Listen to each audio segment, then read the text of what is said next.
much for inviting me to come and speak.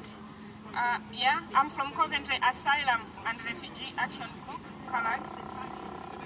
The police bill is yet again an attack on us, people who are already marginalized.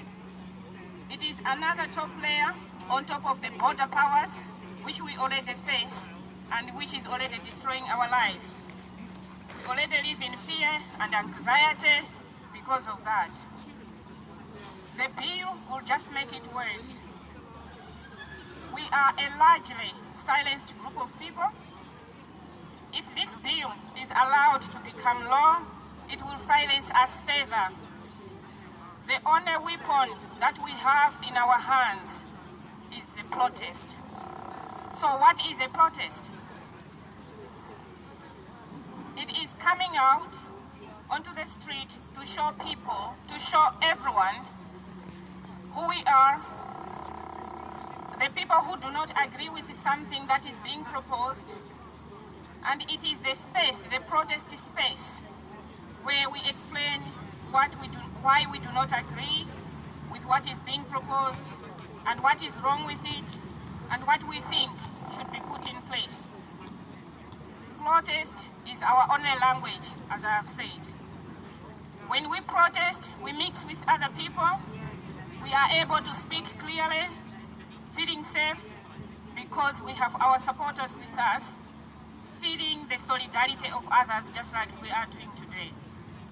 At the moment, we, the displaced people, the migrants from around the world, we are already a targeted group of people because of our skin color. We've seen it with the stop and search racial profiling.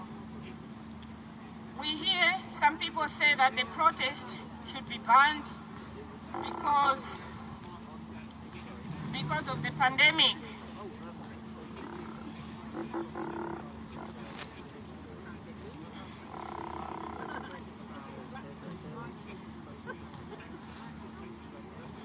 We hear that some people say that the protest should be banned because of the pandemic to prevent transmissions. The transmissions have not occurred because of the existence of the protest. In our case, people without status in the UK, we knew as soon as COVID-19 lockdown was announced last year, March 2020, that people without status were going to be immediately at the very disadvantaged place for various reasons.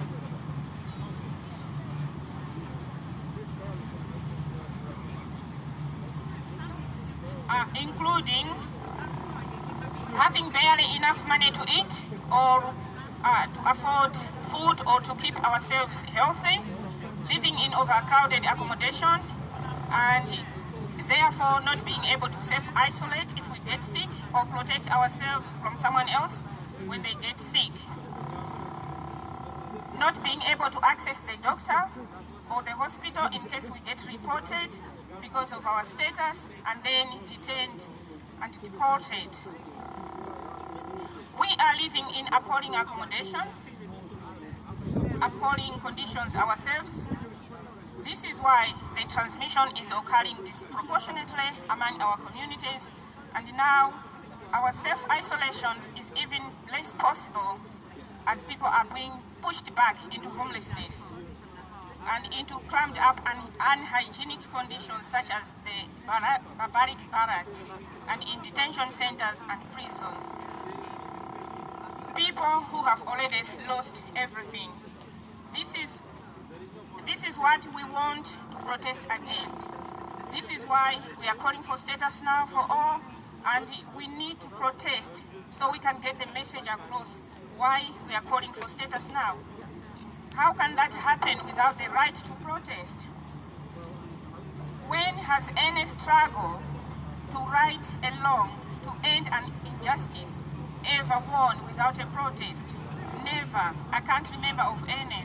This is why today I'm happy that we are here to protect our right to protest so we can have our voices heard. I will end on this.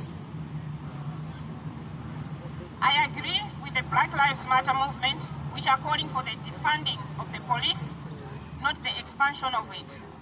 Instead, use that money to stop the process of criminalizing what are already essential social problems. Use it to work together to end injustices in our society. Thank you.